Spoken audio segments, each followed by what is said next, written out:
ಒಂದ್ಸಲ ಸಿನಿಮಾದ ಒಳಗೆ ಬಂದವರು ಅದನ್ನ ಅಷ್ಟು ಸುಲಭವಾಗಿ ಕಳಚ್ಕೊಂಡು ಅಥವಾ ಅದನ್ನ ಡಿಸ್ಕನೆಕ್ಟ್ ಮಾಡಿ ಹೋಗೋದಿದೆಯಲ್ಲ, ಆ ಧೈರ್ಯ ಮಾಡೋದು ಬಹಳ ಬಹಳ ಕಡಿಮೆ ಜನ ಅಂತ. ಅದು ಇವಾಗ ನನಗೆ ಗೊತ್ತಾಗುತ್ತೆ. ಹ್ಮ್. ನನಗೆ ಸಣ್ಣ ವಯಸ್ಸಲ್ಲಿ ಮದುವೆ ಆಗಿದ್ರಿಂದ ಅವಾಗ ಯೋಚನೆನೇ ಇರಲ್ಲ. ಏನು ಬಂದಿಲ್ಲ. ನನಗೆ ಒಂದು ಕ್ಷಣಕ್ಕೂ ಇದು ಅಷ್ಟು ಎಫೆಕ್ಟ್ ಆಗುತ್ತೆ ಅನ್ನೋದು ನನ್ನ ತಲೆಗೆ ಬರಲೇ ಇಲ್ಲ. ನನ್ನ ಹೋಲ್ ಲೈಫ್ ಮಿಥಿಲೆ ಸೀತೆ ಇರೋ ಥರನೇ Okay. In a way. Life is difficult. ಅಲ್ವಾ? Sometimes it doesn't go the way you want it yes to. Exact. ಸಿನಿಮಾದಲ್ಲಿ ಆಕ್ಟ್ ಮಾಡ್ತಾ ಇರ್ತೀರಿ ಅಟ್ ದ ಏಜ್ ಆಫ್ 20-22. ಇಲ್ಲಿಂದ ಒಂದು ಯಾವುದೋ ಕಾಣದೇ ಇರೋ ಒಂದು ದೇಶ, ನಮ್ಮವರು ಅಂತ ಯಾರು ಇಲ್ಲದೆ ಇರೋ ಅಂತ ಒಂದು ಒಂದು ಜಾಗ ಸ್ಥಳ. ಅಲ್ಲಿ ಹೋದ್ಮೇಲೆನೆ ಗೊತ್ತಾಗಿದ್ದದು. Okay. ಅದಲ್ದೆ ಬಿಕಾಸ್ ನನಗಿದ್ದಿದ್ದು ಕಲೆ ಮೇಲೆ ಆಸಕ್ತಿ. ಸೊ ನನಗೆ ಆ ವಯಸ್ಸಿನಲ್ಲಿ ಆ ಬುದ್ಧಿ ಇರಲಿಲ್ಲ, ಮೆಚುರಿಟಿ ಇರಲಿಲ್ಲ. ನನಗೆ ಇದನ್ನೆಲ್ಲ ಬಿಟ್ಟಿರಕ್ಕಾಗತ್ತಾ ಅಂತ.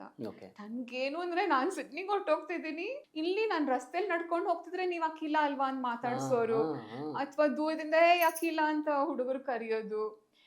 You don't understand the importance of it and how much of it is actually affecting you. ಅಲ್ವಾ? ಅಲ್ಲಿ ಹೋಗಿ ಇಷ್ಟು ಗೊತ್ತಿರೋ ಒಂದಿದ್ದು, ಅಲ್ಲಿ you're a complete stranger, no one knows you very true. and no one talks to you. So ನನ್ನ ನೋವಿರ್ಲಿ, ನನ್ನ ಆಸೆಗಳಿರ್ಲಿ, visually ನಾನು visualise ಮಾಡ್ಕೊಂಡೆ ಅವಾಗ್ಲೂ Okay. ಹೀಗೆ ಹೌದಾ? ಮಾಡಿದ್ದು. ಹೌದು. ಒಂದು ಡಬ್ಬದಲ್ಲಿ ಹಾಕಿ Lock ಲಾಕ್ ಮಾಡ್ಬಿಡಿ. ಮಾಡಿ ಹ್ಮ್. ನದಿಲಿ ತೇಲಕ್ ಬಿಟ್ಬಿಟ್ಟೆ. ಆ ಕೀನು ಎಸ್ಬಿಟ್ಟೆ. Sorry, I am getting a bit emotional, but okay. ನೆನಪು ಬರ್ತಿದೆ.